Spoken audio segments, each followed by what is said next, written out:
अब हम आते हैं गर्भावस्था के तीसरे सप्ताह पर। आपके गर्भधारण की शुरुआत का समय होता है।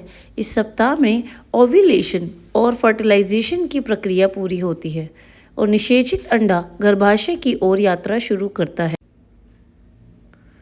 इसके बाद तीसरे सप्ताह में क्या होता है, चलिए जानते हैं। इस सप्ताह गर्भावस्था की प्रक्रिया वास्तविक रूप से शुरू हो जाती है।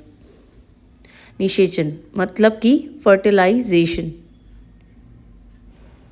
इस सप्ताह के पहले कुछ दिनों में ओव्यूलेशन के दौरान अंडाशय में बाहर निकला अंडा शुक्राणु से मिलता है। ये प्रक्रिया आमतौर पर फैलोपियन ट्यूब में होती है। अंडा और शुक्राणु के मिलने के बाद जाइगोट नाम का नया सेल बनता है, जिसमें माता पिता दोनों के जीन या डीएनए होते हैं।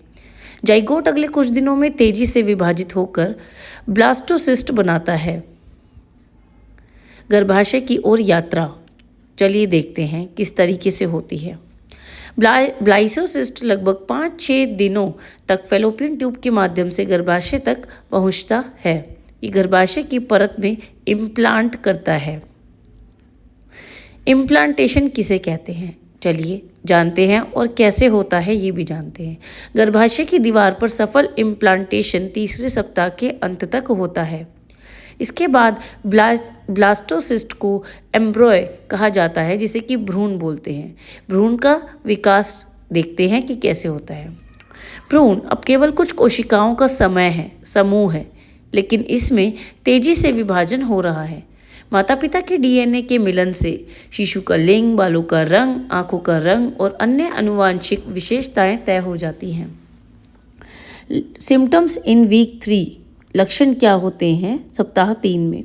तीसरे सप्ताह में अक्सर कोई स्पष्ट शारीरिक लक्षण महसूस नहीं होते, क्योंकि ये प्रारंभिक चरण है, लेकिन कुछ महिलाएं निम्न लक्षण का अनुभव कर सकती हैं। पहला, हल्का रक्तस्राव, इम्प्लांटेशन, ब्लीडिंग। इम्प्लांटेशन के दौरान हल्का गुलाबी या भूरे रंग का स्पॉटिंग हो सकता है। पेट में हल्का सा ऐंठन का होना, या फिर इम्प्लांटेशन के कारण हल्का खिंचाव या दर्द रह सकता है।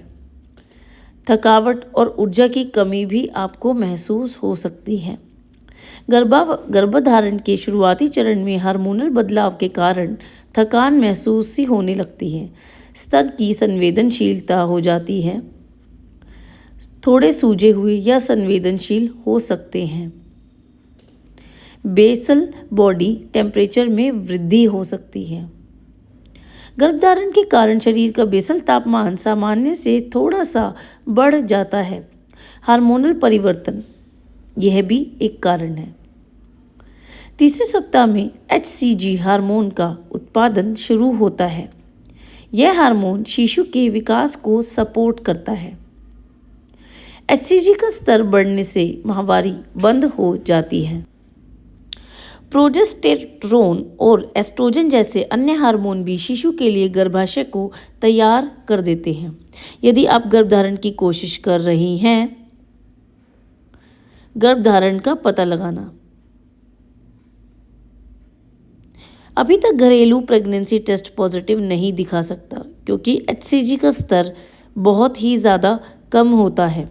यदि निषेचन सफल रहा है तो अगले सप्ताह से टेस्ट पॉजिटिव हो सकता है। स्वस्थ आदतें अपनाएं। फॉलिक एसिड, इसे नियमित रूप से लें। ये शिशु के मस्तिष्क और रीढ़ की हड्डी के विकास में आपको मदद करेगा। धूम्रपान और शराब के सेवन से आपको बचना है। इसके अलावा संतुलित आहार जैसे कि हरी सब्जियां, फल, साबुत अनाज और प्रोटीन का सेवन भी आपको करना है। और डॉक्टर से संपर्क कब करें, चलिए जानते हैं।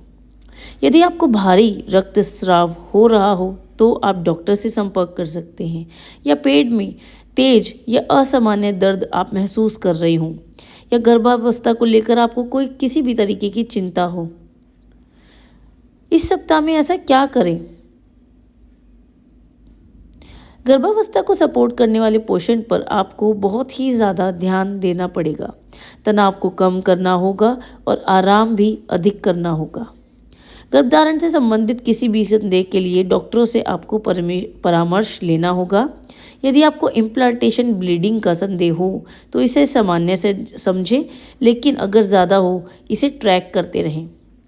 भावनात्मक और मानसिक तैयारी भी आपको रखनी होगी। ये समय रोमांचक हो सकता है, लेकिन धैर्य रखें क्योंकि गर्भावस्था का पुष्टि होना अगले सप्ताह तक आपको स्पष्ट हो जाएगा। सकारात्मक सोचें और खुद को खुश रखने की कोशिश आपको करनी होगी।